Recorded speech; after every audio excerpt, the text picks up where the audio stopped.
Welcome to Heart of Poland. We're going to talk about the most famous Pole ever, frankly speaking. It's not Robert Lewandowski. It's not even Lech Wałęsa. It's St. John Paul II. And I'm embarrassed in over 110 episodes of this show to find the impossible heart of Poland that we are only just arriving to talk about John Paul II. With us is George Weigel. Hi, George. Hi, Patty. How are you? Very well, thank you, sir. I have never met someone with an introduction that I've ever had to write before, but you have such an august background that I'm worried I won't do you service if I try and do it from memory. So I'm going to read out a little bit of your background, and I have a feeling that there's some important points I'm going to miss out. But Catholic theologian, historian, George Weigel is one of the world's foremost authorities on the Catholic Church. He is a New York Times best-selling author with a host of books to his name. I think it's 20, 19? 30. 30. There you go. See? Who's counting? I'll just have to take my researcher out and have some words with, it's actually me.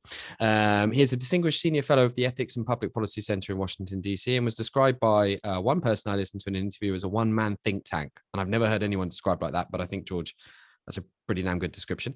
George has been awarded 10 honorary doctorates, but I think that's now 20, I believe. 19 at the moment, but 19. again, count them. There you go. Well, I'm glad you at least know. The Papal Cross Pro Ecclesia et Pontifice and the Gloria Artis Gold Medal by the Republic of Poland. He is the author of an acclaimed 2-volume biography of St. John Paul II, Witness to Hope and The End and the Beginning. But most importantly of all, was not only a biographer, but also a friend to John Paul II. George, welcome to Heart of Poland. It's great to be with you. Thanks for inviting me. Well, we're honored, and I am slightly embarrassed that we're only talking now rather than at the start of the show, because John Paul II is central not only to the Catholic Church, but to the nation of Poland. I know that you've been asked many silly questions about John Paul II. One of my favorite stories from your remarkable book, which I want to plug immediately, Lessons in Hope, My Unexpected Life with St. John Paul II, is a question you asked, I think in Mexico City, what did he eat? To which your one-word reply was? Food. Can I ask how the person responded to that? I think we moved on quickly to the next question. Well, I fear I might ask some questions like that today, but it's all in the spirit of getting to know the most remarkable Pole that has ever been. And an interview like this will never, ever do it justice. I think you did a documentary about him that was supposed to come out at 2 hours, but you had 4 hours of material, and even that wasn't enough. We'll talk about that in a minute. He was your friend, wasn't he? We had a very cordial relationship for the better part of 15 years. I first had an extended conversation with him in 1992, shortly after I had published the first book, I think anywhere, certainly in English, making the claim, maybe making the case that the Pope and the Church had had something to do with the collapse of European communism. That was regarded as a wildly adventurous idea in 1992. It's now regarded as obvious, so I'm glad history has proven that. I think he enjoyed that book, which was called The Final Revolution, not because I made him the hero, that would have been completely out of character, but because I put the renovation of conscience and culture at the center of the revolution of 1989. And that's what he thought had happened, that a great revolution of conscience had made possible this political upheaval, which, unlike most political upheavals in the 20th century, didn't leave dead bodies strewn all over the place. So that was the beginning of our serious conversation, which continued until a few months before his death. So yes, we had a cordial and friendly relationship for well over a decade. When did you feel like you got, as an author, as a biographer, as a human being, when did you feel like you read him? Was he an enigma to you for a long time? No, I don't think so. I think one of the reasons we got along is that long before we met, he knew about my work interpreting him in the United States. And I think he thought I was getting it right. I was presenting him in what he regarded as an accurate way. English was not his strongest of many languages. And I perhaps gave him, without intending to do so, ways of explaining his thought in English that he found useful. I would say the two things that were most striking to me that I had not realized before when I was preparing Witness to Hope, the first volume of the biography, were first of all how important his father was as a figure in his life. And secondly, how the Second World War was the formative experience. I mean, I had had some notion of both of those before, but our conversations over several years drove home those points to me in a very powerful way. The experience of the Second World War was, as you know, utterly horrific. And 20% of the country that was alive in 1939 was dead by 1945. The German occupation was brutal in the last extreme. And as one of his friends from that period said to me, for those 5 years, it was not a question of knowing whether you would be alive on your next birthday or next Christmas or next Easter. It was a question of not knowing whether you would be alive tomorrow morning. That's a real pressure cooker kind of existence. And it formed him in a distinctive way. Some people went mad under those pressures. I like to describe it with a kind of geological analogy. We all know that beneath the surface of the earth, there are all sorts of violent and dynamic forces at work. Great heat, great energy, that occasionally erupt above the surface as earthquakes causing tsunamis, volcanic eruptions, etc. But those intense pressures under the crust of the earth also form diamonds, the hardest, brightest thing we know. And that's what happened to Karol Wojtyła during the Second World War. He became a kind of human diamond,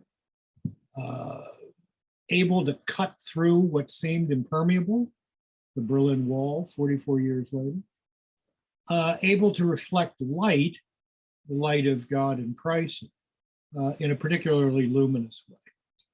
So those were two aspects of his life that I had not fully conjured with before I took up the project of writing this biography. The book was quite the effort, and you detail the work that you put in this accompanying essentially book. It's also peppered with very funny stories. I hope you won't be offended, George, when I tell you that I wasn't expecting to laugh out loud reading this book more than once, but I did. I'm glad you did, because I still laugh out loud when I reread parts of it. There's the Bob Dylan anecdote, which I'm going to just have to make you recount. I know you've done it more than once, but it's so hilarious. I want to maybe just touch on one subject which you explore repeatedly in the book in your own life and in the context of the life of John Paul II, which is Providence, and this idea that everything in his life had led him to that moment. There's this, that you describe it, the assassination attempt, which I think a lot of people maybe of my age don't really remember because it was quite some time ago. The bullet missing, I think, is it the aorta, or I can't quite remember, by abdominal aorta, yeah. Just by a fraction. And for John Paul II, that was no accident. He had learned really during that Second World War experience to see and understand things that seemed random, pure happenstance, completely unplanned and surprising as providential. And if you didn't quite see the providential character of something at the moment, you might see it later. He has a very moving reflection in his vocational memoir, Gift and Mystery, about asking himself as a young man, why am I alive and a lot of my friends are dead? Am I being spared for a purpose?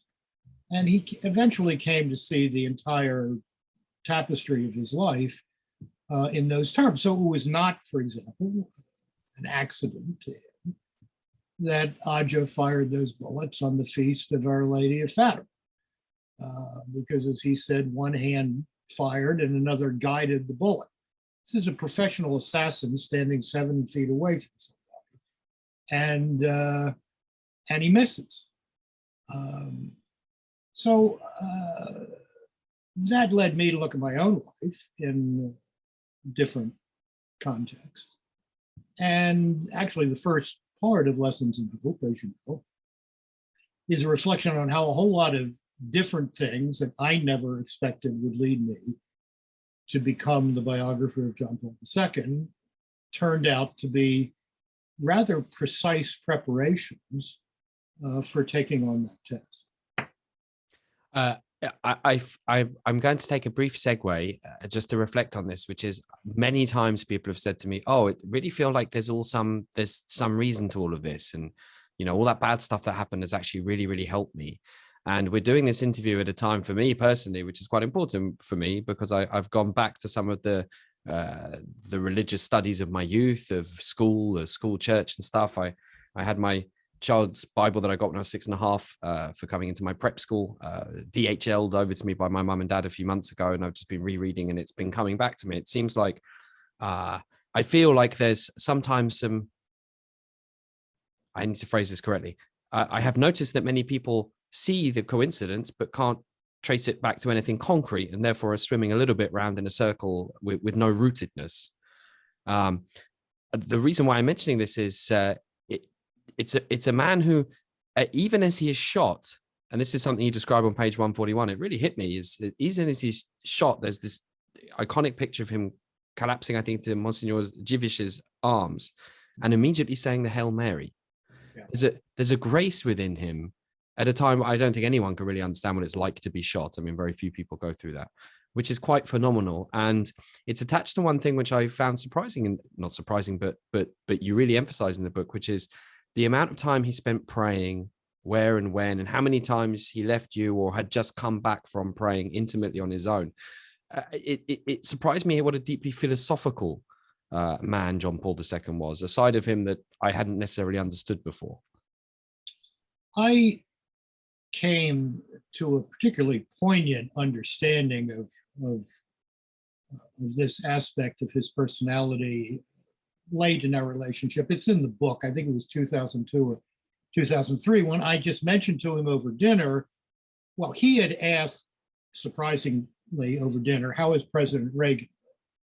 And I told him a story that illustrated the fact that Reagan, who was then long gone and Alzheimer's, had no memory of being president of the United States for 8 years. And the Pope simply looked stricken. Now, at this point, he was in pretty tough shape himself physically. But I think that brought home to him something could be worse. If you can't reflect upon your life, if you can't try to pray your way to an understanding of how those coincidences and happenstances and whatnot are really actions of providence in your life, then you're really worse off than living in this increasingly frozen body that he was condemned to live in for the last 7 years of his life. So yes, a deeply reflective man, but a specific kind of reflectiveness. I often tell audiences in describing what was so unique about him, that he prayed his way into every serious decision he made. Whether that was a personnel decision, for example, to appoint the son of Polish Jews, the Archbishop of Paris, to take an initiative in the life of the church that no one thought would work, World Youth Days. His intellectual work was done in his chapel before the Blessed Sacrament. It was all pray all the time, not just prayer as something you do for 15 minutes in the morning and 15 minutes at night. When you marry that to a genuinely first-class citizen, I mean, a man capable of very, very serious abstract thinking, who was also, by the way, interested in science and very concrete matters of the life of man. You get a very powerful combination. As I read Lessons in Hope, I realized I only understood a fraction of the depth of the man. But the bits I loved the most were the funny anecdotes and also the warm human touches where he interrupted an official visit, no doubt much to the stress of all of his minions and staff and whatnot, and just stopped to go and talk to the kids. You know, the marvelous scenes. I must read this story, George, and I do apologize for grasshopping from issue to issue. You were showing him the DVD documentary, and you get to the part where he's just about to be driven into St. Peter's Square on the 13th of May 1981, about to get shot. And you write, knowing what was coming next and thinking this was not the way John Paul II ought to begin his lunch, I said twice, don't you think we can skip this part? But it went. Papal valet Angele Google serving fettuccine carbonara while the Pope was being shot in front of us on the small screen. Neither John Paul nor Dziwisz seemed to find this odd. Spiritual detachment? Polish sang-froid? Probably both. Well, I had to stop there and sort of giggle, but also mock horror, thinking, I cannot imagine how surreal that must have been for you, watching the two of them watching that. It was a very curious moment, but one of the things I do remember is that Angelo knew his way around a kitchen, the valet, and he cooked a very good fettuccine carbonara. I think it had a few fungi in it too. Well, to that I must add that the book sees you consuming various fantastic beers and other beverages, especially in Poland as well. Although there was a horrible incident where I think you had no beer on a very hot Sunday, I believe. That was the first time I was in Poland in 1991. The Pope was in Warsaw, so was I, and I had not realized that, given the emotional reaction to the Pope being back in the country, that every city where he was just became dry while he was there. And I certainly wanted a beer at the end of a very long and hot and dry day. And I was told by the bartender, you can't have one until the Pope leaves the country. And I said, you don't understand. I'm his friend. He wants me to have it. I didn't get anywhere either. I think you brought an emergency beer, or you made sure you had provisions. No, I took a very specific care 6 years later to pre-position a magnum of bourbon in Krakow. And it helped the New York Times write a very good story about it. Well, no one can blame you for that. George, I'd like to maybe go back to something you touched on at the start, which is John Paul II's role in the spiritual and moral overcoming of communism. I had not realized that it was not evident before the 90s, as you mentioned. And at the moment where he comes to Poland in 1979, delivering mass, I think after mass, and he's in Pilsudski Square, and I mean, even talking about it now, I get goosebumps. Speaking Polish a little bit as I do, and watching him there saying "Niech stąpi duch twój," it's utterly thrilling. It's quite hard to understand, maybe, if you don't understand the Polish context. Maybe you could take us back to that moment and describe why that visit was so extraordinary. Let's begin with the dumbest comment on that visit, which is my favorite endnote in Witness to Hope, where I I quote the New York Times editorial, June 79, saying, however encouraging this visit must be to the Pope's fellow Catholics, it will change nothing about the political situation in Central and Eastern Europe. Now, the New York Times believes it's truly the infallible authority on this planet. And they sure got that one dead wrong, because they didn't know how to read the moment. And very few people did, I think. Perhaps the Pope himself took a while to recognize just what a shock he had sent through the communist system. Everyone believed in 1979 that the division of Europe East and West, Warsaw Pact and Berlin Wall, all of it was as permanent as anything could be in this world.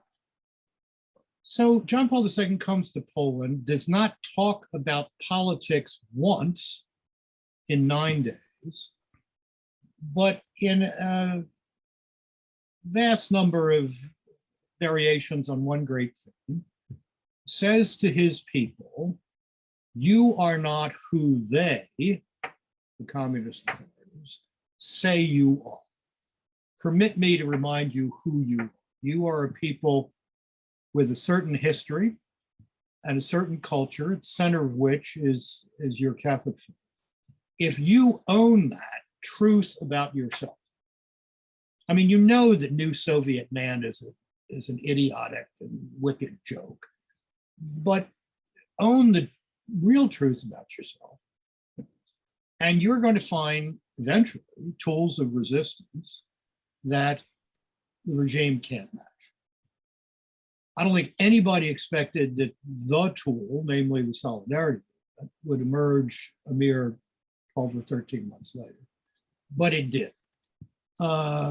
And as John Paul II's great friend, distinguished Polish philosopher, Father Joseph Tischner, put it in a splendid image, solidarity was a great forest planted by awakened consciences. This was something quite extraordinary. You suddenly had tens of thousands and hundreds of thousands and eventually millions of people saying, I am going to live as if I were free. I'm going to live in the truth of who I am. And we'll see what happens from there. Another Polish historian, Andrzej Paczkowski, describes that June 1979 visit as accelerating an exodus from the censored world. People started to talk about what they really thought. So then it took another 10 years to realize the full effects of this and the end of the communist system in Poland in 1989 and then throughout the region. Shouldn't be a surprise. Did the Pope come to Poland in June 1979 thinking that was going to happen? I don't think so. But I think at the end of the visit, and perhaps in the months immediately thereafter, he began to suspect that the communist emperor had far fewer clothes than he or anyone else had ever thought. And by the time we get to 1987, he is fully convinced that the system is going to unravel, and he's urging people to think about a post-communist future. Some of his closest friends said to him, Wujek, I mean, they used to call him uncle. Wujek, that's fantasy land to us. He said, no, it's not a fantasy land. You better start thinking. There's always a tendency to view historical events in hindsight as inevitable. But as you said at the start, and it's really worth repeating, none of this was inevitable. I mean, bloody invasion of Poland by Russian forces was probably the most likely scenario and outcome at many moments in that post-45 consensus. I wonder, moving maybe now to what a young person could take from John Paul II's legacy. Not necessarily a member of the Catholic Church, but let's just say a young Pole. How should they remember and how should they interpret what John Paul II was all about?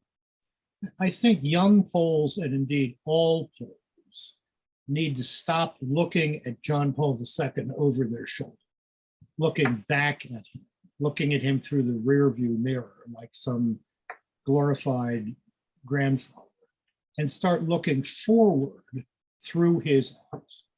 There is an awful lot of nostalgia about John Paul II in Poland. There is far too little understanding of his vision of the free and virtuous society in the 21st century. So it's time to start looking ahead, not looking back. And in looking ahead, I think this point we just touched on, the question of inevitability. is a good one to pause on. At the time of his canonization, when the church officially recognized him as a saint, Wall Street Journal asked me to write an op-ed piece for the occasion. And I almost declined because I thought, what more can I possibly say at this point? And then it occurred to me that one key to this life was that he refused to accept what I called in that op-ed article the tyranny of the possible.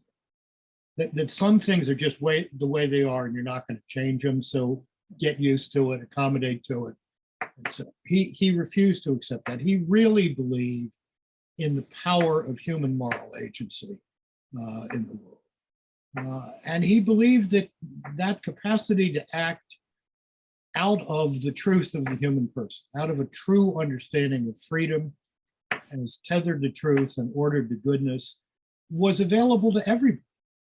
I mean, it might be easier for people who believe in the God of the Bible to come to that view, but reason could come to that view too. And I mean, he would see that embodied in a man like Václav Havel in what was then Czechoslovakia in the 1980s, who in the 70s, the late 70s, actually coined the phrase living in truth to describe a form of resistance to communist totalitarianism that in fact proved tremendously effective.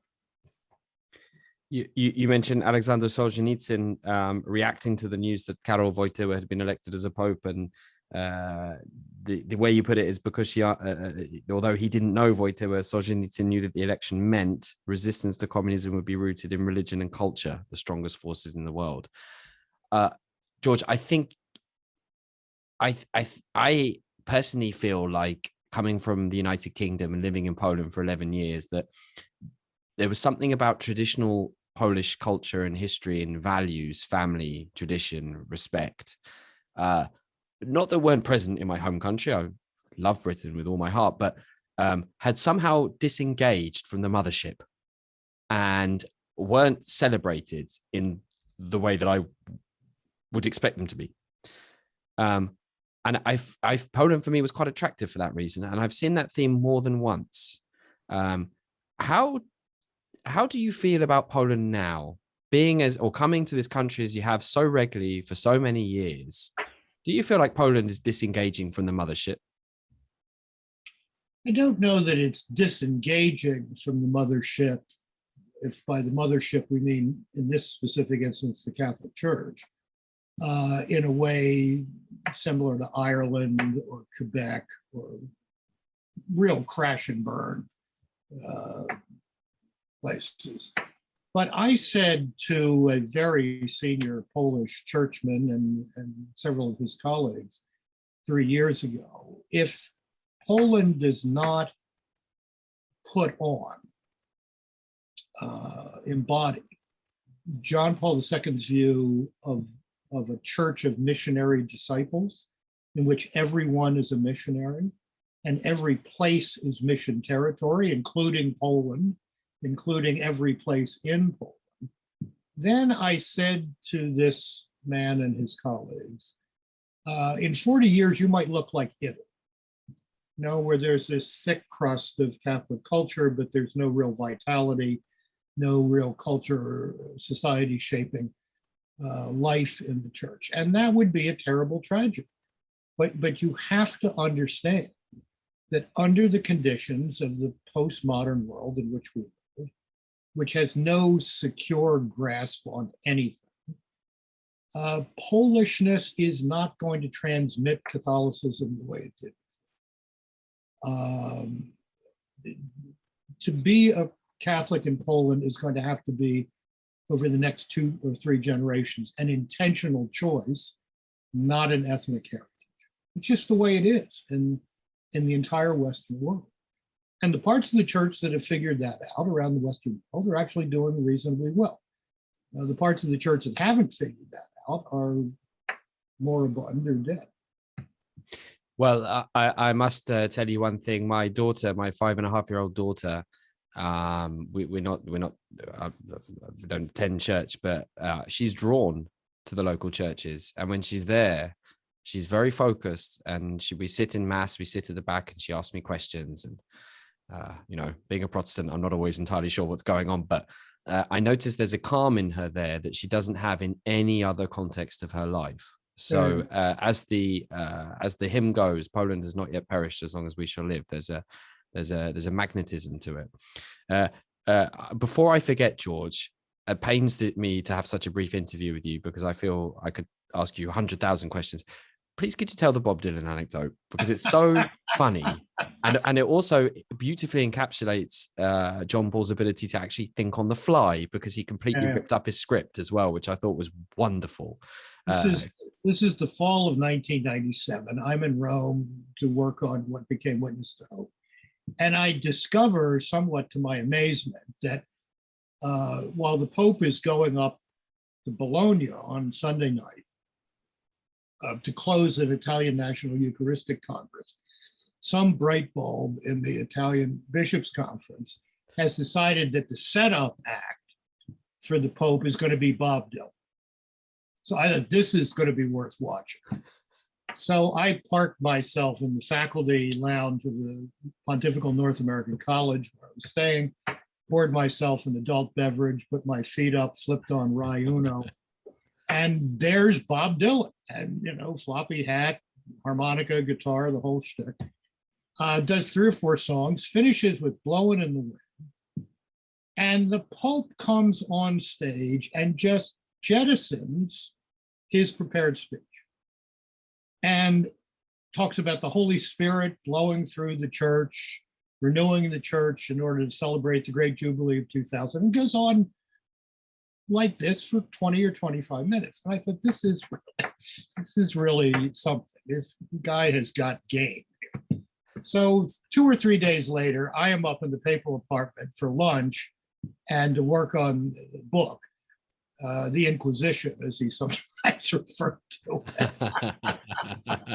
And before I had gotten my tail feathers into the seat, he, after his rapid fire grace before meals in Latin, looks at me and says, "Who is Bob Dylan?" And I said, "Holy Father, think of him as someone whose songs always sound better when someone else sings them." Which I think got you in trouble with your daughter. Got me in trouble with my daughter, Monica, who's a big dog. George, I think that's a perfect way to end an interview like this. I have to say, I really enjoyed this book, and I'm not saying that just because I happened to be interviewing you. It was fascinating, and it seemed to come to me at a particularly important time in my life. Lessons in Hope. I read online from reviews that it's a really accessible book. I don't want to say compared to Witness to Hope, which is somewhat more scholarly. I think you've said that yourself in a few interviews yourself. So perhaps if someone was wanting to dip their toe into the very deep waters of John Paul II, this would be a good place to start. It's very easy chapter, sort of 2 or 3 page anecdotes. And it was a window into your wonderful life as well. What a fascinating man you are. George, thank you so much for joining us on Heart of Poland. Before we end, is there anything else you'd like to add about John Paul II that you think people should really understand? His deep